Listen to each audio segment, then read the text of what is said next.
Ayan. Ayan. Hello, beautiful. Welcome back to my channel. Ayan. So, itutuloy na natin ang the graft. At totoong binitin ko kayo. Siyempre, ayan. So, ang ganda nito, oh. Ayan. Ang tagal naman mag-ano nito. Mag-perfect. So, inom lang ako ng kape for a while.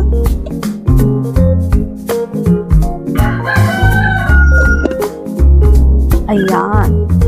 So, sa pagde-graft, ang kailangan natin ay rooting hormone. Ayan. At saka ng insecticide. Ayan. Tapos, syempre, kailangan natin ng kung meron kayong blade dyan, or gunting, or cutter na malinis, pwede po. Pantatanggal lang natin. Ano pa bang kailangan natin yun? Kailangan nyo na magsuot ng gloves. Ayan, kailangan malinis. So, nakagawa na ako ng vlog ng degrafting. Yun nga lang, hindi naging successful kasi wala akong rooting hormone that time. So, hopefully, ngayon is maging successful na kasi meron na akong rooting hormone. Ayun. Kailangan din natin ng, syempre, pot na pagtataniman or pag-i-air-dryan ng ating ide-graft. Ayan. Ayan. So, let's go. Let's do this. Ayan.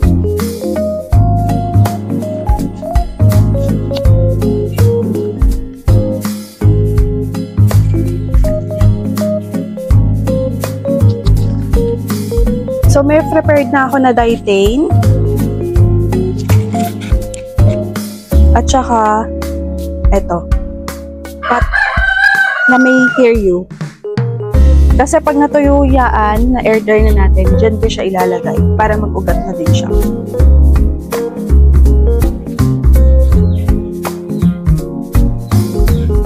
So, sayang, okay pa naman.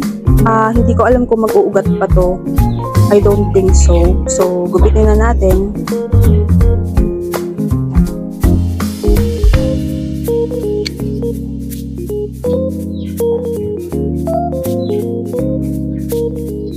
Ayan.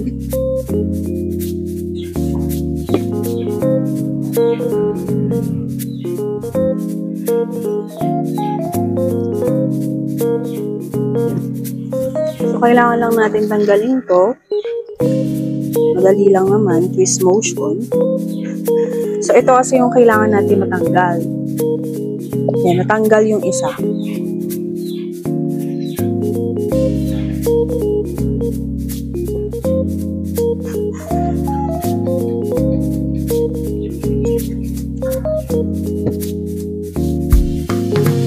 Yung pagtanggal kasi nito, yung mahirap. So, kailangan natin gumamit ng, kung meron kayong cutter, yung cutter kasi dito, madumi, ako, kutsilyo.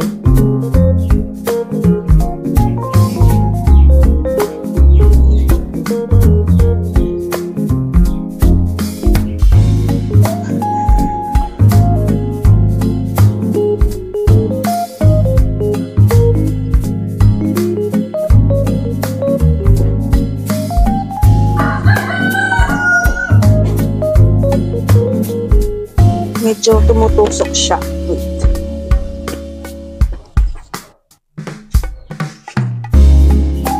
Ayan. Kung meron kayong mga eco bag, for sure meron. Yun na lang gamitin nyo kasi mas madali siyang gamitin. Mas madali siyang humawak. Hindi kayo masasaktan.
So, I think okay na to. Ayan.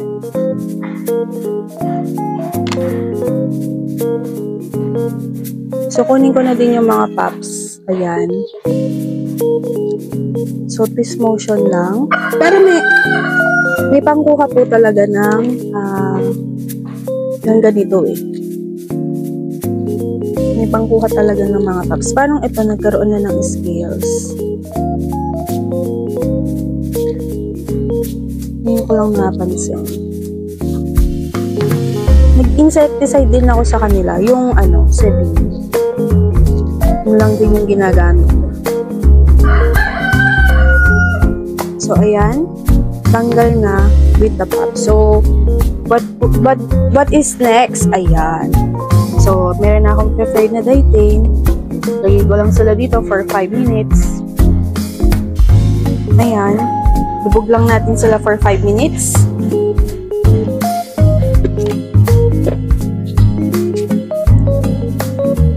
Ayan. After 5 minutes is kunin na natin, tapos patuyuin natin.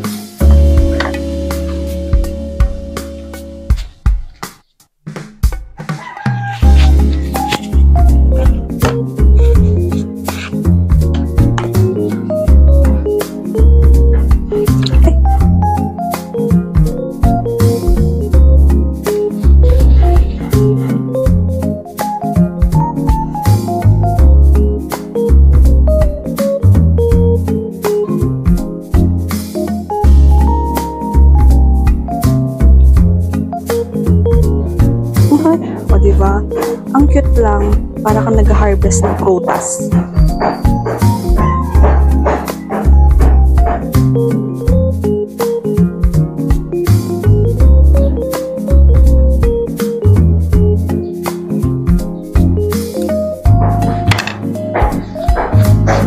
So, air dry lang natin. Tuyuin lang natin.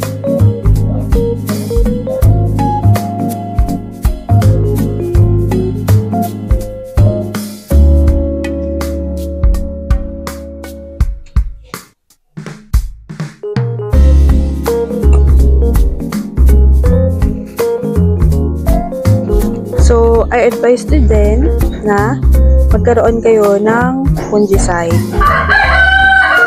Pag meron kayong mga plants, buy insecticide and fungicide.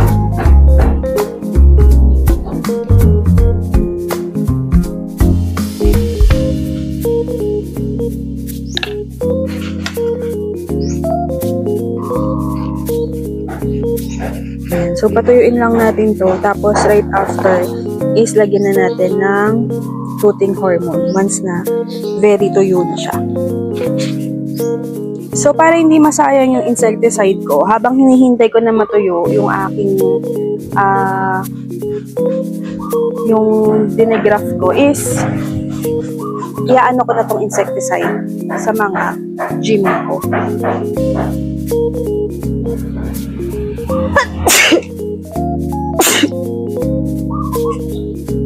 Yan, excuse me po. Yan.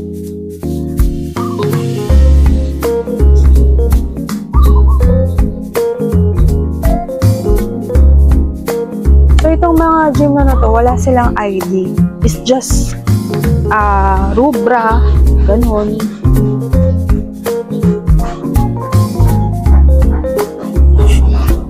Rubra lang yung name nila.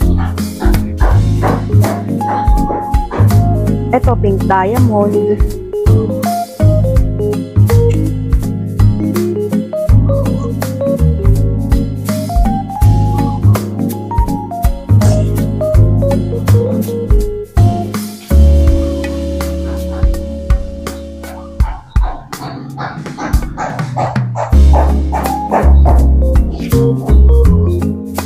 Ayan, prevention is better than cure.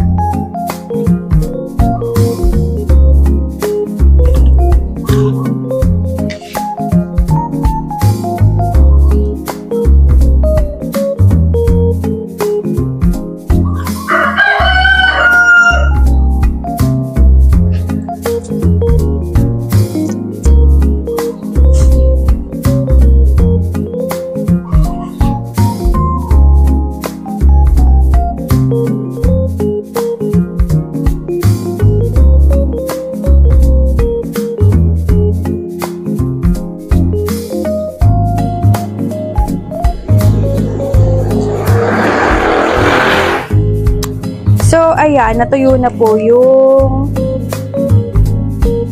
dinegraph natin. Ayan. So, gagamitin ko na yung rooting hormone. Post ko na lang po dyan yung link sa Shopee po.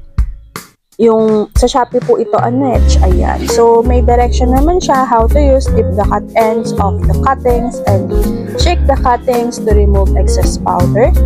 Place it into the moist soil to stimulate root growth. Ayun. O, diba? Kailangan talaga nagmo-moist para ma-stimulate yung root growth. Ayan. So, again, this is rooting hormone powder, premium gold edition. Ayan. So, ayan, upon opening, pack na pack, full pack na. So, maglalagay lang po ako dito.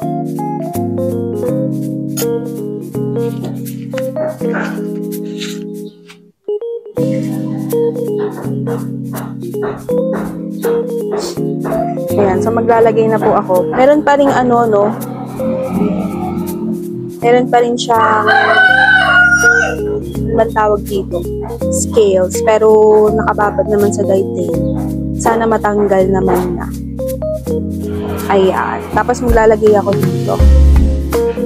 Shake well.